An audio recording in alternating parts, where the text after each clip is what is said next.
الله فاتبعوني يحببكم الله ويغفر لكم ذنوبكم والله غفور رحيم.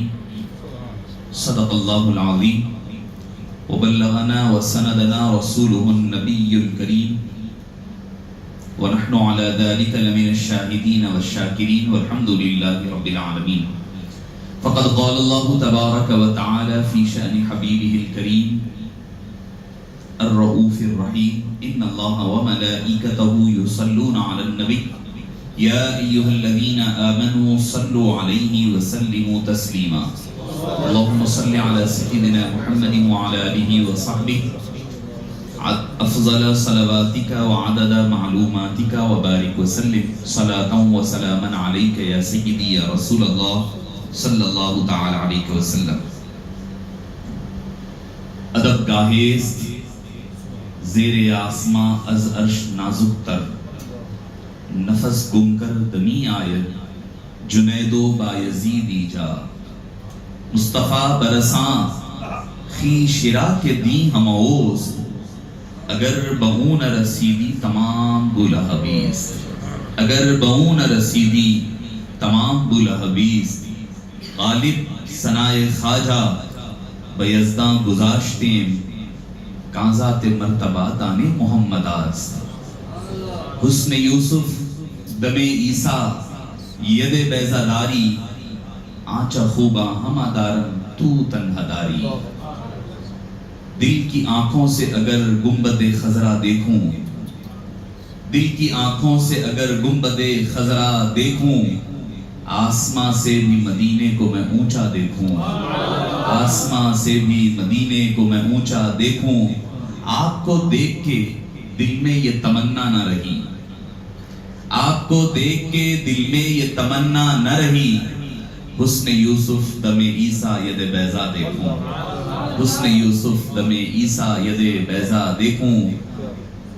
آپ قرآن ہی قرآن ہے چلتا پھرتا آپ قرآن ہی قرآن ہے چلتا پھرتا ہر ادا میں کسی آیت کا خلاصہ دیکھوں ہر ادا میں کسی آیت کا خلاصہ دیکھوں.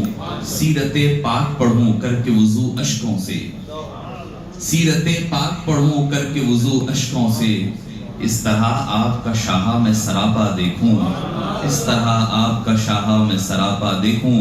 عمر بھر نیند نہ آئے تجھے راتوں میں خلیل عمر بھر نیند نہ آئے تجھے راتوں میں خلیل گر تصور میں بھی حضرت کا بچھونا دیکھوں گر تصور میں بھی حضرت کا بچھونا دیکھوں. ایک مرتبہ بآواز بلند درود شریف کا نذرانہ پیش فرمائیں. اللہم صلی علی سیدنا محمد وعلی آلہ وصحبہ افضل صلواتک وعدد معلوماتک وبارک وسلم.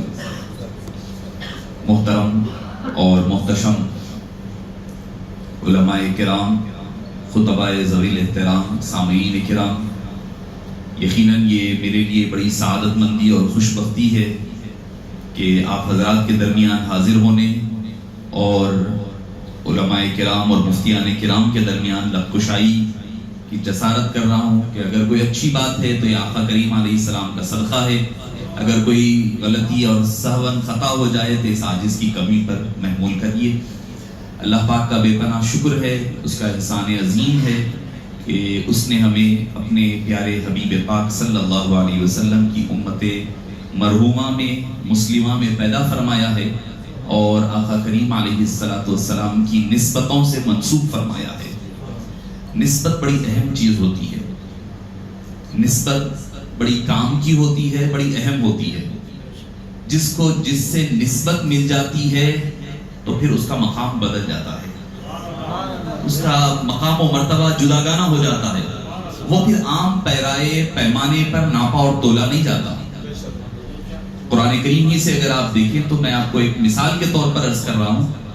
حضرت سیدنا یوسف علی نبینا وعلیہ السلام کو جب یہ اطلاع ملی کہ آپ کے والد ماجد حضرت یعقوب علیہ السلام کی آنکھوں کا نور کم ہو چکا ہے یا جا چکا ہے، وَبْيَضَّتْ عَيْنَاهُ مِنَ الْحُزْنِ وَهُوَ كَظِيمٌ، کہ ان کی آنکھوں میں سفیدی آ گئی ہے. تو حضرت سیدنا یوسف علیہ السلام نے والد گرامی کی آنکھوں کا نور جا رہا ہے تو فوری طور پر مصلی بچھا کر نماز یا دعا کے لیے نے ہاتھ اٹھائے؟ یقیناً دعا کا ایک وقت ہوتا ہے، دیے ہوئے اختیارات اور کمالات کے اظہار کا بھی ایک وقت ہوتا ہے۔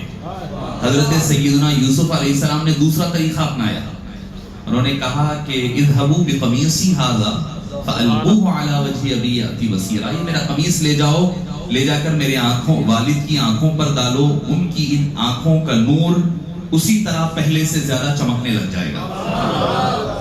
دعا کرنے کی بجائے اللہ کے دیے ہوئے اختیار کو، اللہ کے دیے ہوئے کمالات کے اظہار کے لیے حضرت یوسف علیہ السلام نے اپنے قمیص کو اتارا۔ حالانکہ قمیص جسم کا حصہ نہیں ہوتا، وقتی طور پر پہنا جاتا ہے، اتار دیا جاتا ہے۔ حالانکہ قمیص ہونے کے اعتبار سے ان کے اپنے بھائی کو کہا جا رہا ہے، بھائیوں کو کہہ رہے ہیں اے میرے بھائیوں یہ قمیص لے جاؤ، لے جا کر والد کی آنکھوں پر ڈالو۔ حالانکہ وہ بھی اولاد یعقوب علیہ السلام ہے، یہ بھی ابن یعقوب علیہ السلام ہے، مگر چونکہ ان کا اثر اور ہے، ان کا اثر اور ہے، نسبتوں کا کمال ہے۔ وہ ان کو اس قمیص کو نسبت حضرت یوسف سے ہے، ان کو قمیص اپنے دوسرے بھائیوں سے ہے۔ تو قمیص لے جائی گئی، ڈالا گیا، آنکھ کی بینائی روشنائی پلٹ آئی۔ میں تفصیل میں نہیں، بس بتا رہا ہوں کہ نسبت کیا کمال کی ہوتی ہے۔ اگر دنیا بھر کے ساروں کی قمیص بھی اتار کر کے کسی نابینا کے چہرے پر ڈالو تو روشنی نہیں لوٹ آئے گی، کیوں؟ اس قمیص کو نسبت حضرت سیدنا یوسف علیہ السلام کے ساتھ ہے۔ جب حضرت یوسف علیہ السلام سے جس شے کو جو وقتی طور پر استعمال کی جائے اس کی نسبت کا یہ کمال ہے، تو پھر سید الانبیاء والمرسلین کی نسبتوں کا عالم ہے۔ آپ سے جو چیز جڑ جائے، منسوب ہو جائے، اس کا کمال کیا ہوگا آپ خود اندازہ لگا سکتے ہیں۔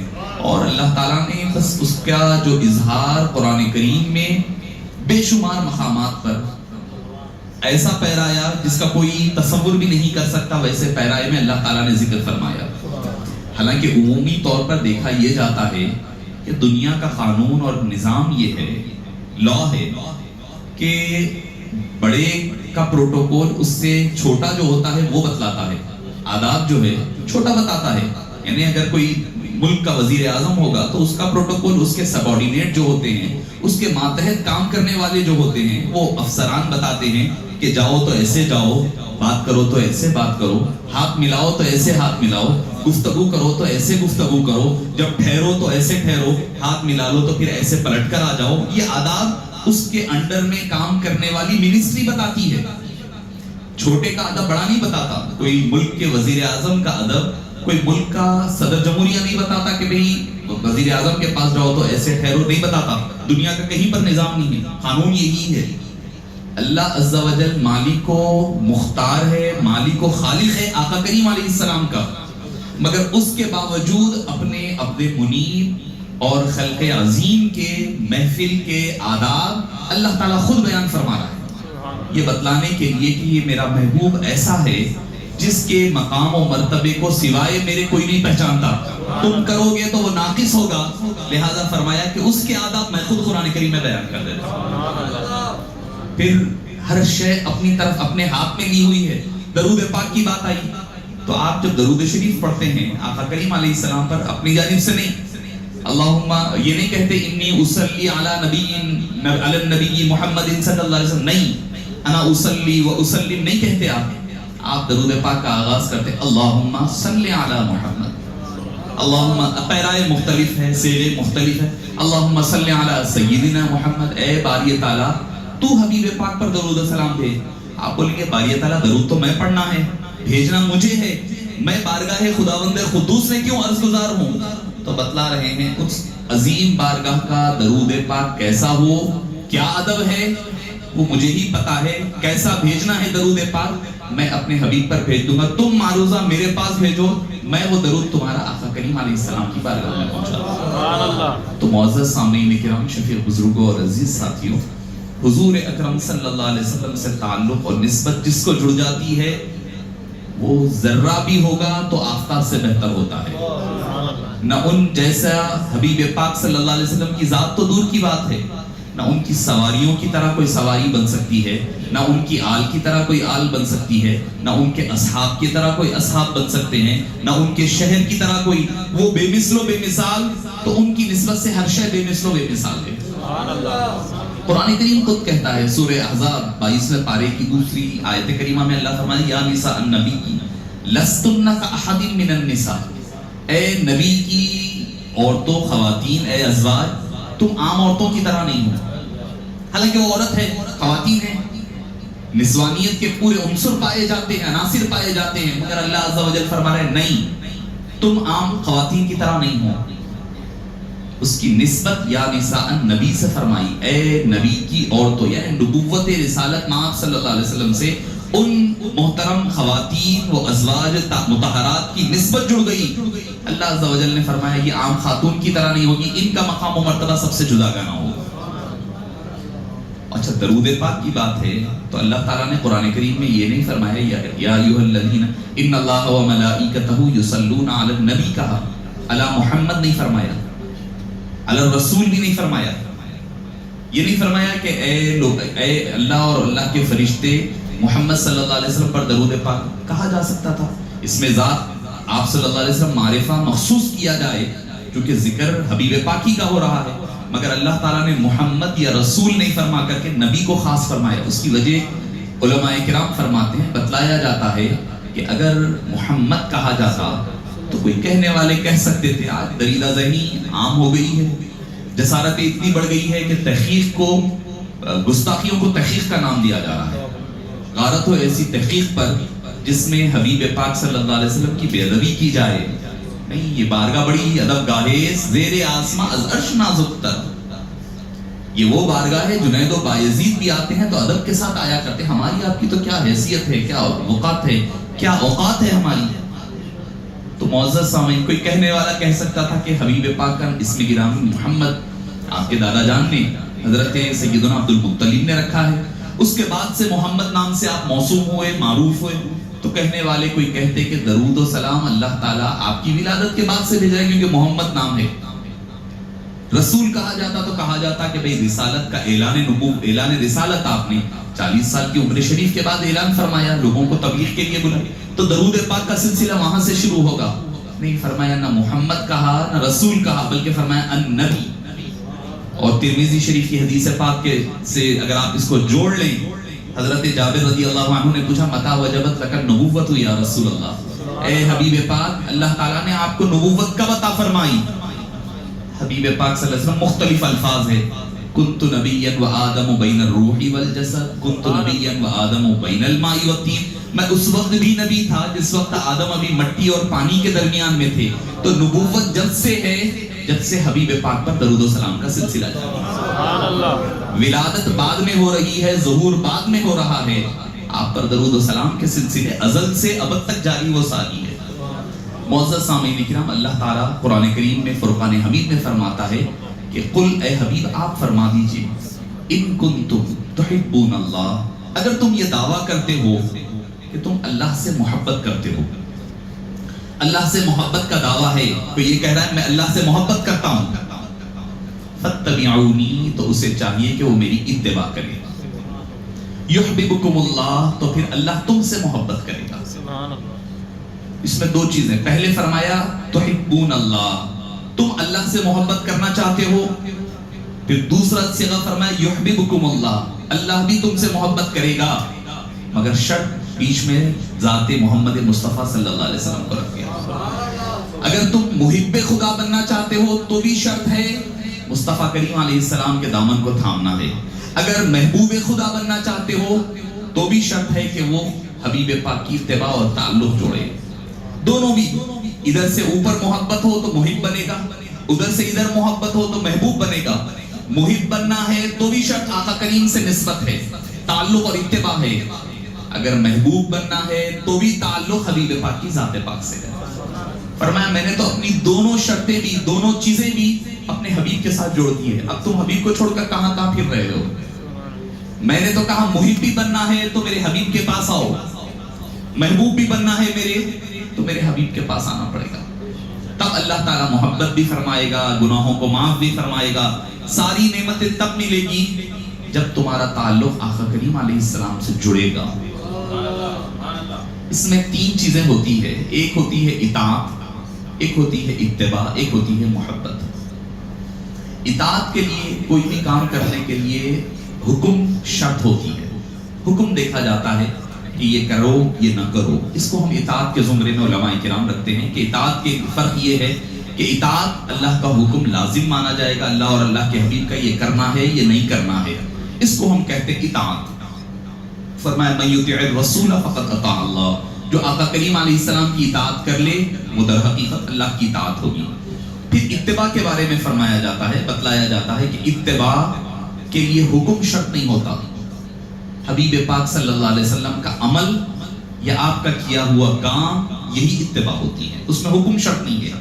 اطاعت میں حکم شرط ہوتا ہے, اتباع میں عمل شرط ہوتا ہے کہ حبیب پاک نے کیا کام کیا بس وہ کر جانا, اس کا نام اتباع ہوتی ہے. اس کے لیے حکم نہیں, سرکار دو عالم صلی اللہ علیہ وسلم کا حکم ہونا ضروری نہیں ہوتا. کئی مرتبہ آقا کریم علیہ السلام نے حکم نہیں دیا کسی کام کا, آپ نے عمل فرمایا, صحابہ کرام رضوان اللہ علیہم اجمعین نے اس کے راستے پر چل پڑے. مگر اس میں بھی کچھ اعمال ایسے ہیں جو یقیناً آقا کریم علیہ السلام نے کیا ہے مگر ہمیں امت کو کرنے سے منع فرما دیا.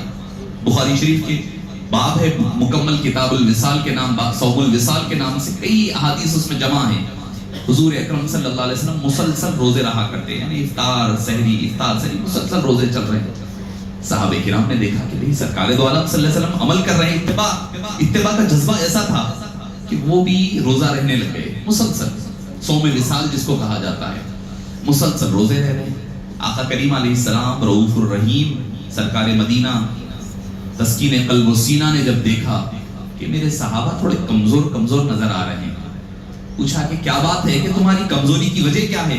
کہنے لگے یا رسول اللہ صلی اللہ علیہ وسلم آپ کو ہم نے دیکھا کہ آپ صوم وصال کے روزے رہ رہے ہیں, مسلسل تسلسل کے ساتھ ہم بھی رہنے لگے.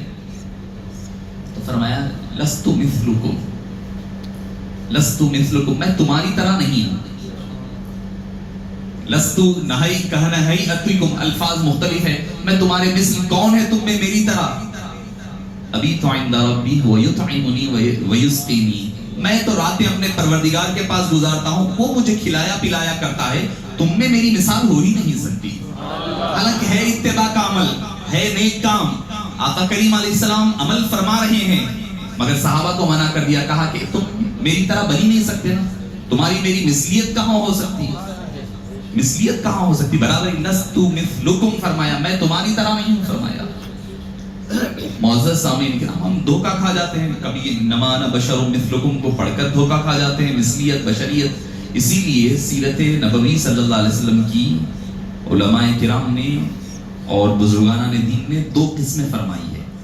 ایک ہے آپ صلی اللہ علیہ وسلم کی سیرت پاک کا بشری نمونہ, ایک ہے نورانی اور نبوتی نمونہ. بشری نمونہ یہ ہے آقا کریم علیہ السلام جو کام و کاج میں اپنے ازواج کے ساتھ, گھر والوں کے ساتھ آپ جو مدد کیا کرتے, ساتھ عمل کیا کرتے, یہ بشری تقاضے کے تحت آئیں گے پورے, وہ بھی ضروری ہے. کیوں بھئی, جب آدمی گھر کا کام کرے گا تو اس کو جب یہ ذہن میں آئے گا کہ میرے حبیب پاک صلی اللہ علیہ وسلم ایسے کام کرتے تھے, وہ نمونہ اسوہ حسنہ ہونا ہے, تو وہ بھی ضروری ہے ہمارے لیے. جب وہ دیکھیں گے تو کہیں گے ہاں بھئی اپنے کام کرنا ہے, گھر کا کام کاج ہے, ازواج کی امداد مدد کرنا ہے, یہ سارے کام بشری نمونے کے تحت اسوہ حسنہ کے تحت آئیں گے. جب آدمی دیکھے گا کہ حبیب پاک صلی اللہ علیہ وسلم بھی کھا رہے ہیں, پی رہے ہیں, تو شیطان وسوسہ ڈالے گا کہیں برابری کا, مثلیت کا.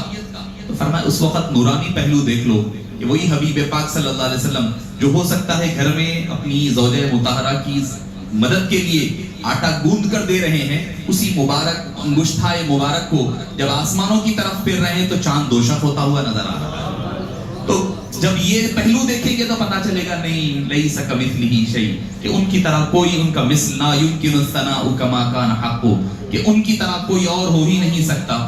بعد از خدا بزرگ تو یہ قصہ مختصر, اللہ کے بعد اگر کوئی بزرگ ترین شخصیت ہے تو وہ حبیب پاک کی ذات پاک ہے.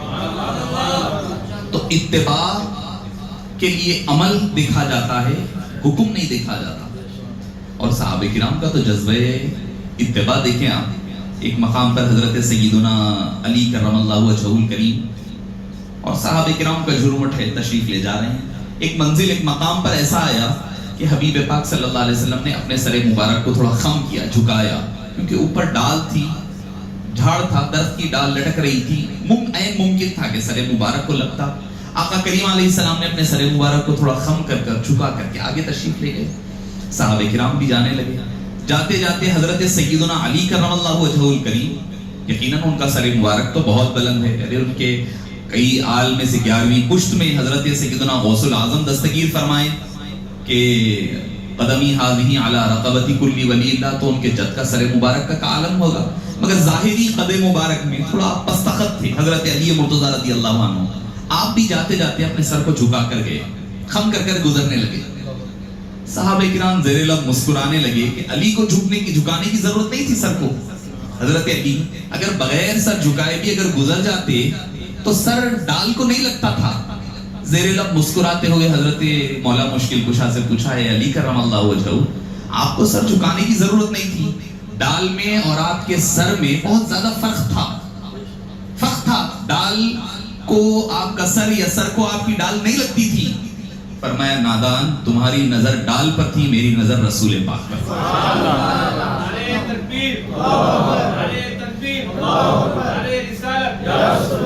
فرمایا کہ مجھے ڈال سے کوئی لینا دینا نہیں تھا, میں نے مصطفیٰ کریم علیہ السلام کو دیکھا کہ انہوں نے سر کو خم کر کر کے اپنے راستے سے گزرے ہیں, میں نے سوچا کہ میں بھی حبیب پاک کی اتباع میں اپنے سر کو جھکاتے ہوئے گزرتا. اتباع کا جذبہ یہ تھا کہ جو حبیب پاک کا عمل ہوتا بس قدم بقدم چلنے کا نام اتباع ہوتا ہے. تو تیسری چیز ہوتی ہے محبت. اطاعت کے لیے حکم شرط, اتباع کے لیے عمل شرط. حکم کے لیے نہ حکم ہے نہ عمل ہے, بس حبیب پاک صلی اللہ علیہ وسلم کی عشق میں محبت میں کر گزرنا یہ عاشق کا کام ہوتا ہے, یہ محبت والوں کا کام ہوتا ہے. اس میں شرط نہیں دیکھی جاتی. سیدنا صدیق اکبر کو کوئی قرآن کی آیت یا بخاری کی مسلم کی کوئی حدیث سیاستہ کی حدیث نہیں تھی وہاں کہ بھئی جاؤ جا کر کے غار میں اپنے گریبان کو اپنے قمیص کو چاک کر کر کے سارے سوراخ بند کرو. کہیں حکم نہیں تھا وہاں پر. بس حبیب پاک صلی اللہ علیہ وسلم کی محبت میں جو محبوب کی محبت میں محب کر گزرتا ہے اسی کو محبت کا نام دیا جاتا ہے. حضرت سیدنا ابو بکر صدیق رضی اللہ, لوگ تو سبھی ہم تو یقیناً مانتے, دوسرے احباب بھی کہتے ہیں کہ افضل البشر بعد الانبیاء بالتحقیق یقیناً ہے, تو پھر عقیدہ بھی افضل البشر کا عقیدہ بھی سب سے افضل ہونا چاہیے نا. وہ نہیں لیا جاتا بھائی عقیدہ افضل, حضرت ذات افضل ہے, مگر عقیدے میں افضلیت چھوڑ دیا جاتا ہے. ہم کہتے ہیں کہ ذات بھی افضل ہے, عمل بھی افضل, ہر اعتبار سے اللہ تعالیٰ نے افضل بنایا. سیدنا صدیق اکبر کا ہر عمل افضل, انہوں نے جو کام کیا ہر کام لوگ ان کی وہ لے لیتے ہیں کہ عقیدے کے اعتبار سے افضل البشر ہے, یقیناً ہے, مگر عقیدہ بھی تو سب سے افضل ہونا چاہیے, سب سے افضل عقیدہ ہونا چاہیے. غزوہ تبوک کا موقع ہے, حضرت سیدنا ابو بکر صدیق رضی اللہ عنہ اشارہ دیتے ہوئے, تفصیلات میں نہیں جاتے ہوئے, کہ چونکہ سارا مال اللہ کی راہ میں خرچ کر دیا تھا, کیا ہے کہ یار کے قدموں میں سارا مال لٹا کر کے وہ سب کچھ لٹا دیا تھا, کوئی چیز باقی نہ رکھا. اب جب غزوہ تبوک کا موقع آیا, چھوٹا سا بالکل جو کچھ بچا ہوا تھا, اپنے گھر کا زر و سامان, جسم کی پہنی ہوئی قمیص, وہ اتار کر کے لا کر پیش کر دیے. آقا کریم علیہ السلام سب سے پوچھ رہے ہیں کہ کیا لے کر آئے ہو, سب سے سوال الگ ہو رہا ہے, کیا لے کر آئے ہو. اگر صدیق اکبر رضی اللہ عنہ سے پوچھا گیا ما ترکت لأہلک یا ابا بکر, اے ابو بکر کیا لائے, نہیں پوچھا گھر والوں کے لیے کیا چھوڑ کر آئے. سبحان اللہ. ہر ایک کے لیے لانے کی بات ہو رہی ہے یا چھوڑنے کی. پتا ہے یہ یار غار کا رتبہ ایسے ہی نہیں ہے, حبیب پاک نے پہلو میں یوں ہی نہیں سلایا. ارے ان کی قسمتوں پر ناز کریں, ایسی قسمت اللہ نے کسی کو عطا نہیں فرمائی کہ مصطفیٰ کریم علیہ السلام کی مزار مبارک سے پہلو میں سلائے ہوئے ہیں. تو آپ اندازہ لگائیے ان کا عقیدہ, ان کا مقام و مرتبہ کیا ہے. پہلو میں آقا کریم علیہ السلام کے بالکل پہلو میں متصلاً آرام کر رہے ہیں. تو جو حبیب پاک کی طینت مبارکہ ہے, جس سے آپ کی تخلیق مبارک ہوئی ہے, وہی طینت مبارکہ اللہ نے حضرت صدیق اکبر کے لیے, فاروق اعظم کے لیے استعمال فرمائی ہے. تو پوچھا ما ترکت لأہلک, اپنے گھر والوں کے لیے کیا چھوڑا ہے. تو انہوں نے کیا کہا, ان کے الفاظ ہے صدیق اکبر رضی اللہ, میرے گھر والوں کے لیے اللہ اور اللہ کے رسول کو چھوڑا ہے, وہی کافی ہے. اچھا اب عقیدہ دیکھیے آپ حضرت صدیق اکبر رضی اللہ عنہ کا, کہ سرکار دو عالم صلی اللہ علیہ وسلم تو سامنے ہیں, سرکار مدینہ علیہ السلام ان کی نظروں کے سامنے ہیں. بولے گھر میں کیا چھوڑا ہے, بولے اللہ اور اللہ کے رسول کو چھوڑایا. تو بتلا رہے ہیں صدیق اکبر میرا یہ عقیدہ ہے مصطفیٰ کریم جسم مبارک کے ساتھ کہیں بھی رہے فیض کے اعتبار سے حاضر و ناظر کے عقیدے کے مطابق ہر جگہ موجود ہے. نظر کے سامنے حبیب پاک ہے, پھر فرما رہے ہیں میرے گھر میں بھی حبیب پاک ہے. تو ابو بکر صدیق افضل تو پھر ان کا عقیدہ بھی افضل ہونا چاہیے. ہجرت کا موقع ہے جب پہنچے مدینہ پاک, بخاری شریف میں آتا ہے مدینہ منورہ پہنچے. پہنچنے کے بعد ابھی کچھ لوگ جو آقا کریم علیہ السلام کا دیدار سے مشرف نہیں ہوئے تھے, دیدار نہیں کیا تھا, دیکھے نہیں تھے, معرفت نہیں ہوئی تھی. تو جب پہنچے مدینہ منورہ تو کچھ لوگوں کو احتمال ہونے لگا کہ صدیق اکبر کون ہے, مصطفیٰ کریم علیہ السلام کون ہے. یہ بھی واضح کر دوں کہ مصطفیٰ کریم علیہ السلام کی طرح صحابہ فرماتے ہیں کہ لم ارا قبلہ ولا بعدہ, نہ ہم نے حبیب پاک کی طرح نہ پہلے دیکھا نہ بعد میں. ترمذی شریف میں یقیناً ہے, مگر ہوا یہ تھا کہ صوفیاء کرام فرماتے ہیں جو توجہ صدیق اکبر رضی اللہ عنہ پر غار ثور میں 3 دن اور 3 راتوں کی جو مراقب معیت ہوا تھا نا, مراقب معیت نقشبندی سلسلے میں ہوتا ہے مراقب معیت, وَهُوَ مَعَكُمْ أَيْنَمَا كُنْتُمْ, یہ بڑا مقام و مرتبہ ہوتا ہے مراقب معیت. تو معیت کا جو فیض ملا صدیق اکبر پر, ایسی توجہ پڑی مصطفیٰ کریم علیہ السلام کی کہ ظاہر و باطن میں اللہ ظاہر میں ان کا عکس حضرت صدیق اکبر پر نظر آنے لگا. اسی لیے لوگوں میں احتمال ہونے لگا کہ صدیق اکبر کون ہے آقا, ورنہ تو مصطفیٰ کریم علیہ السلام کے مثل ہو کون سکتا ہے. صدیق اکبر رضی اللہ عنہ نے دیکھا کہ لوگوں کو احتمال ہو رہا ہے کہ آقا کریم سے ملنے کی بجائے میرے پاس آ رہے ہیں. اٹھ کر ٹھہر گئے یہ بتلانے کے لیے تشریف فرما آقا ہے, ٹھہرا ہوا ان کا غلام ہے. یعنی اتنے درجے کی برابری, کوئی مثلیت بھی گوارا نہ فرمائی صدیق اکبر نے. اٹھ کر ٹھہر گئے بتانے کے لیے تشریف فرما آقا ہے, ٹھہرا ہوا غلاموں کا خادم ہے. اچھا تب بھی لوگوں میں یہ گمان ہونے لگا, ہو سکتا اس دور کا کوئی رواج تھا کہ مالک ٹھہرے رہتے ہیں, غلام کو بٹھایا جاتا ہے, یہ ایک تصور, لوگ آ کر پھر بھی مل رہے ہیں. تو فوری اپنی چادر نکالی اور حبیب پاک کے سر مبارک پر تان کر ٹھہر گئے بتلانے کے لیے تشریف فرما آقا ہے اور خدمت کرتا ہوا یہ ان کا غلام ہے. تو معزز سامعین کرام, یہ صحابہ کرام کی محبت, یہ کوئی قرآن میں یا حدیث میں نہیں ملتا. یہ ساری کی ساری محبت کرواتی ہے. محبت جب ہو جاتی ہے کسی سے تو پھر آدمی اس کی محبت میں فنا ہو جایا کرتا ہے. اس کے لیے کوئی چیز, پھر اب محبت ہو تو پھر ہر شے سے محبت ہونا, اس میں کوئی کمی نقص نہ نظر آنی پائے, اس کی طرح کوئی مثلیت والا, کوئی برابری والا کوئی نظر نہ آئے. پھر جب محبت جتنی زیادہ ہوگی عمل اتنا آسان ہو جاتا ہے. اگر کسی کو کسی سے محبت ہو جائے تو وہ چاہتا ہے کہ میرے محبوب کو جو پسند ہے وہ کپڑا پہنوں, میرے محبوب کو جیسا چہرہ پسند ہے وہ چہرہ رکھوں, وہ جیسے چلتا ہے ویسے, جیسا وہ چاہتا ہے ویسا چلوں, جیسا وہ کھاتا ہے وہ ویسا کھاؤں, جو کھاتا ہے وہ کھائے. حالانکہ پسند نہیں بھی ہوگا, ہو سکتا ہے کہ کوئی سبزی نہیں پسند ہوگی, کوئی کھانا پسند نہیں ہوتا ہے, مگر چونکہ محبوب کو پسند ہوتا ہے نا تو وہ کھانے بھی لگ جاتا ہے, تو یہ ہوتی ہے محبت میں بڑی تعلق اور جاذبیت اور کھنچاؤ ہوتا ہے. بخاری شریف کی حدیث پاک میں ہے, ایک صحابی تھے, ایک شخص تھے, آقا کریم علیہ السلام کی خدمت میں آیا کرتے. دیکھیے عمل کے اعتبار سے کمی ہو سکتی ہے, عمل کی کمی آدمی کے ایمان پر اثر انداز نہیں ہوتی, یہ یاد رکھیں. یہ اہل سنت والجماعت کا متفق عقیدہ ہے. آج ہمارے پاس ہم بے ادبی جسارتی اتنی بڑھ گئی ہے ہمارے پاس کہ ہم جو ہے بھائی فلاں صحابی کا عمل یہ کمزور تھا, فلاں کمزور, ہم ناپنے تولنے بیٹھ گئے. ان کے کسی عمل نے ان کو صحابی نہیں بنایا, کوئی عمل نے کسی صحابی کو صحابی نہیں بنایا. حضرت تشریف فرمایا, آپ پوچھ سکتے ہیں, ان کی نسبت مصطفی نے ان کو صحابی بنایا. سبحان اللہ. عمل نے جب صحابی ہی نہیں بنایا تو پھر عمل کا اعتبار ہی نہیں دیکھا جائے گا, عمل کے ذریعے سے صحابیت کو تولا نہیں جائے گا.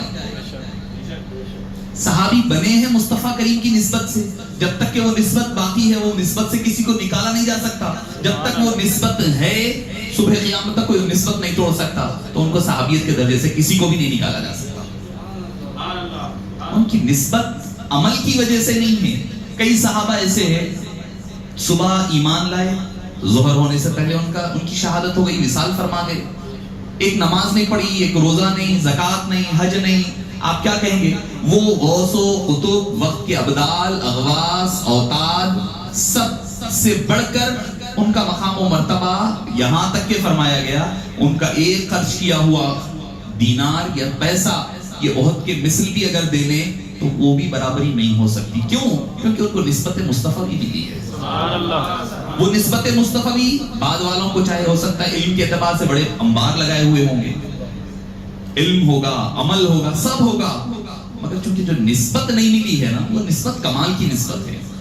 حبیب پاک صلی اللہ علیہ وسلم سے جو نسبت صحابیت ملی ہے انہیں، وہ نسبت کسی اور کو نہیں ملی ہے. اور یہ محبت کا آقا کریم علیہ السلام کے تقاضوں میں کا ایک تقاضا ہے کہ ان کے صحابہ سے بھی محبت ہو، اہل بیت اطہار سے محبت ہو، ان کی تعظیم کی جائے. جب بھی یاد کرو اچھے الفاظ کے ساتھ یاد کرو. جب ان کے عمل نے ان کو صحابی نہیں بنایا تو پھر کوئی ان کے عمل کی خرابی کی وجہ سے ان کو صحابیت کے درجے سے کوئی نکال نہیں سکتا. کسی کو اختیار نہیں ہے. آدمی کوشش کرے گا تو کیا ہوگا کہ آسمان پر تھوکنے کے مثل ہوگا جو اس کے چہرے پر آ کر گرے گا. تو ایک صحابی تھے جن کے مختلف نام احادیث طیبہ میں بھی آئے ہیں. ہوتا یہ کہ وہ عمل کی کمزوری کی بنا پر کبھی شراب وغیرہ کا استعمال فرمائے تو ایک مرتبہ حج جاری ہوئی، دوسری مرتبہ ہوئی، پھر تیسری مرتبہ. بخاری شریف کی حدیث پاک ہے. تو ہوا یہ کہ بعض دوسرے صحابہ کرام کہنے لگے، ملامت کرنے لگے کہ بھئی کیسا آدمی ہے، حج جاری ہو رہی، حج پر حج جاری ہو رہی ہے مگر اس کے باوجود یہ باز نہیں آ رہے. لان تان کرنے لگے. مصطفیٰ کریم علیہ السلام نے کے کانوں میں جب یہ بات پہنچی کہ لوگ ان صحابی کو عمل کی بنیاد پر لان تان کریں اور وہ کرنے والے بھی صحابی ہیں، مصطفیٰ کریم علیہ السلام نے فرمایا لا تلعنوه فواللہ انه يحب اللہ ورسولہ. خدا کی عزت کی قسم میرے صحابی کو لان تان مت کرو، میں بس اتنا ہی جانتا ہوں یہ اللہ اور اللہ کے رسول سے محبت کرتا ہے. تو محبت کی مضبوطی عمل کی کمزوری کو دور کر سکتی ہے مگر عمل کی مضبوطی محبت کی کمزوری کو دور نہیں کر سکتی. عمل کمزور ہے، محبت قوی ہے تو ہو سکتا ہے کہ محبت کی مضبوطی عمل کو کور اپ کر سکے مگر محبت کی کمی عمل کی زیادتی سے فائدہ نہیں پہنچا سکتی. شیطان کو لے لیں، آپ ابلیس کو لے لیں، عابد ہے، عالم ہے، اس کے باوجود بارگاہ عزیز سے نکالا ہوا ہے کیونکہ عاشق نہیں تھا. دو آئین تو تھے اس کے پاس، عالم کا آئین تھا، عابد کا آئین تھا، عاشق کا آئین نہیں تھا، بارگاہ سے نکال دیا گیا. اور کمال یہ تینوں چیزیں مل جاتی ہے تو نور علی نور بن جایا کرتا ہے. تو معزز سامعین کرام، حبیب پاک صلی اللہ علیہ وسلم کی جب تذکرہ ہو تو آپ کی شایان شان ہونا چاہیے. کمیاں نکالی جا رہی ہے، پیسہ پیش کیا جا رہا ہے، نعوذ باللہ یہ نہیں تھا، یہ نہیں آتا تھا، پڑھنا نہیں آتا تھا. لوگوں کو پتا نہیں کہ اللہ نے قرآن کریم میں کسی نبی کے لیے الامی کا لفظ استعمال نہیں فرمایا سوائے حبیب پاک کے. صرف حبیب پاک کے لیے استعمال ہوا الامی کا لفظ، کسی اور نبی کے لیے نہیں ہوا. تو پتا چلا نبی ایک اعلیٰ قسم کی الامی کا جو لفظ ہے حبیب پاک کی دراصل وہ شان بیان کی جا رہی ہے، آپ اس کو تنقیص کے پہلو میں لے کر چلے جا رہے ہیں. مفسرین کرام فرماتے ہیں الامی جو ہے جب حبیب پاک صلی اللہ علیہ وسلم کے ساتھ جڑ جائے تو جو لفظ کے ساتھ جڑ کر آئے وہ اس کی اصل ہوتی ہے. الرسول النبی الامی، رسول ہے، رسول کے ساتھ امی جڑے تو سارے رسولوں کی اصل حبیب پاک کی ذات پاک. النبی کے ساتھ جڑ کر آئے تو سارے نبیوں کی اصل حبیب پاک صلی اللہ علیہ وسلم کی ذات پاک، کیونکہ اسی سے جو پھیلا ہے. پھر مفسرین کرام فرماتے ہیں، قاضی ایاز علیہ رحمہ اس کی شرح میں فرماتے ہیں الامی سے مراد سارے کا معنی ہوتا ہے روٹ، فاؤنڈیشن، بیس. کسی چیز کے ساتھ جڑی ہوئی چیز کو کہا جاتا ہے. ماں کو بھی کہا جاتا ہے، مسجد کے جو امام ہوتے ہیں ان کو بھی امام کہا جاتا ہے. القرى مکہ مکرمہ کو کہا جاتا ہے. الکتاب کہا گیا سورہ فاتحہ کو. اگر ایک ہی لفظ امی کا لیا جائے تو آپ کس کو ماں کو بھی جاہل کہنا پڑے گا، قرآن کریم کی سورہ فاتحہ کو بھی وہی کہنا پڑے گا، مسجد کے امام کو بھی وہی کہنا پڑے گا، سارے لوگوں کے مکے کی بستی کو کہنا پڑے گا. تو مطلب یہ ہوتا ہے کہ الکتاب ساری کتاب کی اصل، ایکسٹریکٹ، پریفیس جس کو ہم کہتے ہیں، یعنی اگر پوری قرآن سمجھنا ہے سورہ فاتحہ سمجھو، پوری قرآن سمجھ میں آ جائے گی. سمیٹو تو قرآن کریم کی پوری قرآن سورہ فاتحہ ہے، پھیلاؤ تو پھر سارے کا سارا قرآن بن جایا کرتا ہے. مکہ مکرمہ ساری دنیا کی جتنی بستیاں ہیں ان سب کی ابتدا اور اس کی اصل ہے.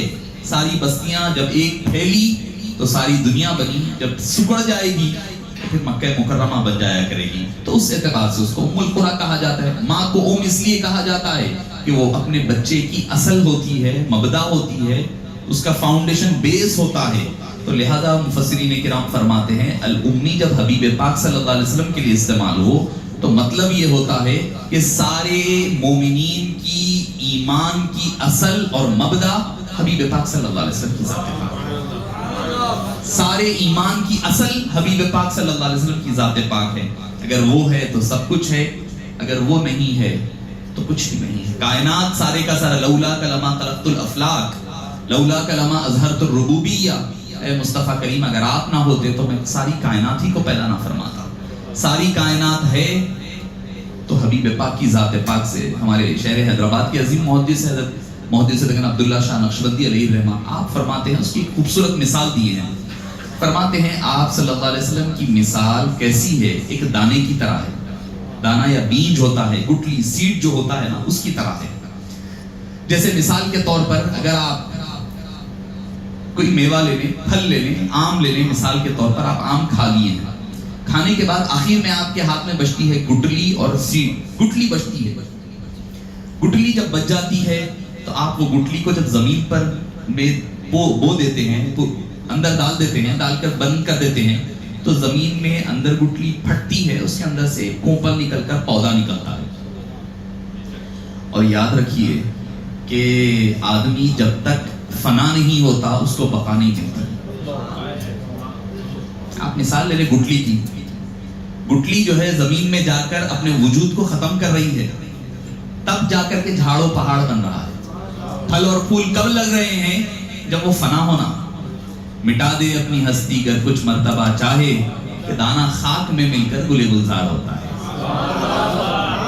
جب تک دانا اپنے وجود کو ختم نہیں کرتا تب تک وہ لہلہاتا ہوا جھاڑ یا باغ نہیں بن سکتا.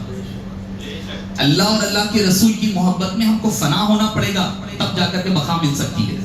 صدیق اکبر فنا ہوئے تھے تب جا کر کے بقا ملی. فاروق اعظم فنا ہوئے تھے تب جا کر کے بقا ملی. عثمان غنی فنا ہوئے حبیب اور اللہ کے رسول کی ذات پاک میں, تب جا کر کے ان کو بقا ملی. حضرت علی کرم اللہ وجہہ و رضوان اللہ علیہ مجمعین, سارے صحابہ کا مسئلہ یہی تھا, فنائیت کے درجے پر تھے. آل مال اولاد خواہشات مرضیات سب کچھ مٹا دیا تھا. جب مٹائے تو صبح قیامت تک باقی ہے. ان کا ذکر بھی باقی, چرچا بھی باقی, نام بھی باقی, کام بھی باقی, صبح قیامت تک باقی ہے. تو ہماری محبتیں فنائیت کے درجے پر ہونی چاہیے. ہم محبت کا دعویٰ تو کرتے ہیں مگر اگر عملی طور پر وہ محبت کے تقاضے پورے نہیں ہوتے ہیں تو پھر ہماری محبت ناقص رہ جاتی ہے. محبت ہو تو پھر فنا ہونی چاہیے, ہر چیز مٹا دینی چاہیے. اپنا وجود, آپ دیکھیے گٹلی جو ہے اپنا وجود مٹا رہی ہے, اپنا سب کچھ فنا کر رہی ہے, تب جا کر کے اس کے اندر سے کوپل زندگی پھوٹ رہی ہے, اس کے اندر سے بقا ہو رہی ہے. باقی ہی باقی رہ جائیں گے.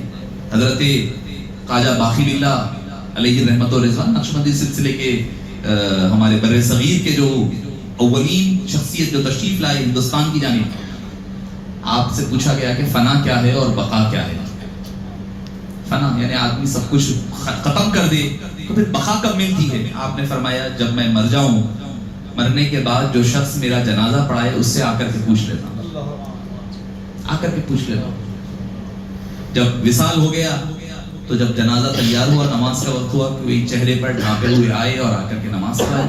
جانے لگے تو یہ جو مرید خاص تھے یہ پکڑ لیے جا کر حضرت کو پوچھنے لگے کہ آپ کون, آپ کیا سوال کیا ہے, کیا پوچھنا ہے. تو بولے میں نے حضرت باقی باللہ سرکار سے زندگی میں پوچھا تھا کہ فنا اور بقا کیا ہے.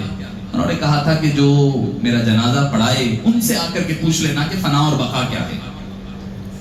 تو جب انہوں نے اپنی چادر کو ہٹایا تو دیکھا تو وہ کوئی اور نہیں باقی باللہ علیہ رحمہ ہی تھے. فرمانے لگے وہ فنا ہے یہ بقا ہے. سبحان اللہ.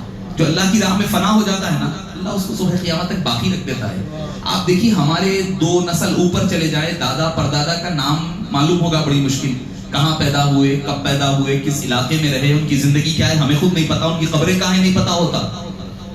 مگر ہمارے بزرگوں کا نام بھی یاد ہے، ان کا نسب بھی یاد ہے، حسب بھی یاد ہے، بچپن بھی یاد ہے، جوانی بھی یاد ہے، بڑھاپا بھی یاد ہے، کارنامے بھی یاد ہے. کیوں؟ یہ ہے اصل بقا. انہوں نے اپنی ذات کو اللہ کی راہ میں فنا کیا، تب بقا صبح قیامت تک اللہ نے ان کو باقی رکھ دیا. تو گٹلی جب پھٹتی ہے تو کومل نکلتا ہے، چھوٹا پودا بنتا ہے، پودے سے بڑا درخت بنتا ہے، درخت کے اوپر پھر پھول لگیں گے، پھل لگیں گے، کیری لگے گی، پھر اس کے بعد آم بنے گا. جب آپ آم کھا لیں گے تو آپ کے ہاتھ میں آخر میں جو رہ جائے گی پھر وہی گٹلی رہ جائے گی. سفر کا آغاز ہوا تھا گٹلی سے، گٹلی سے آپ نے سفر کا آغاز کیا تھا، بونے سے لے کر یہاں تک پہنچنے تک وہاں بھی گٹلی تھی، یہاں بھی گٹلی ہے. تو فرماتے ہیں کہ بلا تشبیہ و بلا تمثیل حبیب پاک صلی اللہ علیہ وسلم کا نور مبارک اولی، ظہور مبارک آخری ہے. تو جیسے گٹلی ابتدا میں بھی ہے، انتہا تک گٹلی ہے، اسی طرح بلا تشبیہ آقا کریم علیہ السلام کی ذات ابتدا بھی ہے، انتہا بھی حبیب پاک کی ذات پاک ہے. فرماتے ہیں هو الاول والآخر والظاہر والباطن، اول بھی وہی، آخر بھی وہی، ظاہر میں بھی وہی ہے، باطن میں بھی وہی ہے. یہ آیت کریمہ فرماتے ہیں اللہ تعالیٰ کی حمد و ثنا کے ساتھ ساتھ آقا کریم علیہ السلام کی نعت مبارکہ بھی ہے. اللہ نے اولین پیدا فرمایا، آخرین روانہ فرمایا، ظاہر کیا، خود چھپا، خود کہتا ہے کنت کنزا مخفیہ، میں چھپا ہوا خزانہ تھا، چاہا کہ میں پہچانا جاؤں. فخلقت القلب، میں نے قلب کو پیدا کیا. اے باری تعالیٰ پہلے بھی تو چھپا ہوا تھا، آج بھی چھپا ہوا ہے. ظاہر کیا ہوا؟ نور محمدی کو ظاہر فرمایا، باطن و ظاہر رکھا حبیب پاک صلی اللہ علیہ وسلم کی ذات پاک کو. تو معزز سامعین کرام، آقا کریم علیہ السلام سے محبت کا تقاضا کیا ہے؟ کہ حبیب پاک کے اسوے پر عمل پیرائی ہو. اگر ایک بچہ کہے اپنے ماں اور باپ سے محبت کا دعویٰ کرے کہ مجھے بے پناہ محبت ہے، آپ سے تعلق ہے، میں چاہتا ہوں 10 مرتبہ دن میں ذکر کرے، اور اگر والد یا والدہ اس سے پانی مانگے وہ انکار کرے، تو کہنے والے کہیں گے کہ بھئی اس کی محبت ناقص ہے اور یہ جھوٹی محبت کر رہا ہے. دعویٰ اس کا دعویٰ میں ناکام مکمل نہیں ہے. دعوے میں دعویٰ تو ہو رہا ہے محبت کا، مگر والد کہہ رہا ہے پانی کا گلاس پلا دو، اپنی ضرورت پوری کرو، وہ ضرورت پوری نہیں کر رہا ہے، تو اس کی محبت ناقص اور نامکمل کہلائی جائے گی. بلا شبہ بلا تشبیہ اگر ہم دعویٰ حبیب پاک صلی اللہ علیہ وسلم سے محبت کا ہو، اور اگر ہمارے عمل آقا کریم علیہ السلام کے عمل کے مطابق نہ ہو، سنتوں کے مطابق نہ ہو، بتلائے ہوئے طریقے سے ہٹے ہوئے ہوں، تو پھر ہمارا دعوے محبت کہیں نہ کہیں ناقص ہو جائے گا. کافی نہیں کہ بیٹھ کے مدح و ثنا کریں، اٹھو کہ آج حق محبت ادا کریں. ہم دعویٰ تو بہت کرتے ہیں، مگر وہ دعوے کی دلیل بھی چاہیے. دعویٰ جب تک پورا نہیں ہو سکتا جب تک کہ دلیل نہ ہونے پائے، اور دلیل اتباع سنت رسالت مآب صلی اللہ علیہ وسلم ہے.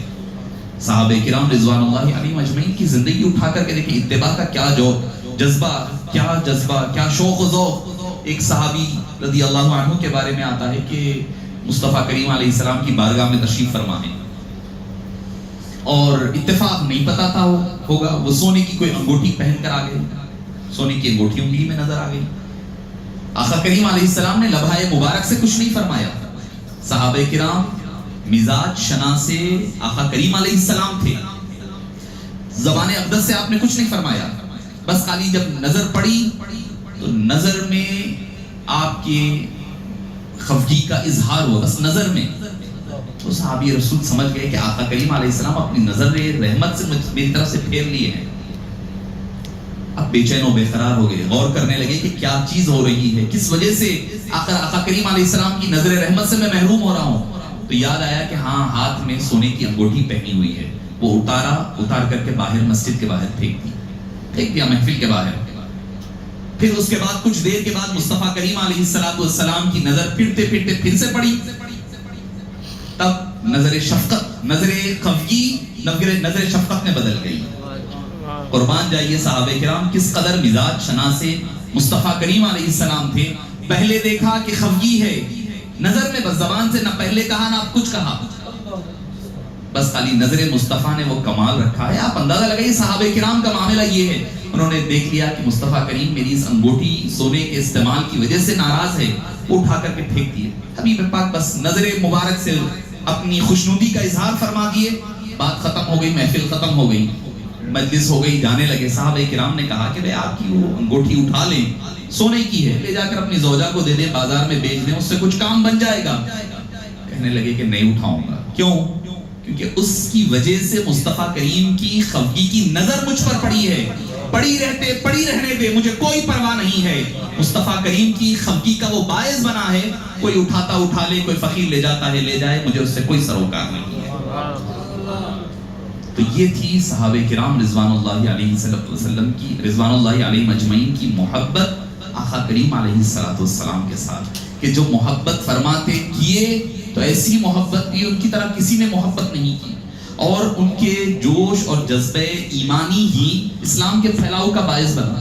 بخاری شریف ہی میں ملتا ہے کہ صلح حدیبیہ کے موقع پر جب بات چیت چلنے لگی، ہاں نہیں ہونے لگا کہ عمرہ کریں یا نہ کریں، آئیں جائیں، تو کفار مکہ نے اپنے ایک سفیر کو بھیجا کہ وفد کا ایک کمانڈر بنا کر کے بھیجا کہ جا کر کے بات چیت کریں، کر کے معاملات کو طے کریں. جب وہ آئے، آنے کے بعد جب حبیب پاک صلی اللہ علیہ وسلم سے گفتگو ہو رہی ہے، کرتے کرتے ایک طور طریقہ ہوتا ہے کہ جو عمر کے اعتبار سے تھوڑا بڑے ہوتے ہیں وہ کسی کو سمجھانے کے لیے کسی کی تھوڑی کو یا داڑھی کو ہاتھ لگایا کرتے، سمجھایا کرتے. ہمارے پاس بھی یہ ایک رواج پایا جاتا ہے، عرب میں بھی وہ دستور تھا. تو اس شخص جو ہے بات دوران گفتگو آقا کریم علیہ السلام کی داڑھی مبارک لیے، مبارکہ کو ہاتھ لگایا. حضرت سیدنا صدیق اکبر نے ہاتھ مار کر ان کے ہاتھ کو جھٹک دیا، نیچے گرا دیا نیچے. پھر دوبارہ گفتگو کے دوران پھر سے ہاتھ لگ گیا، پھر سے ہاتھ کو جھٹک دیا.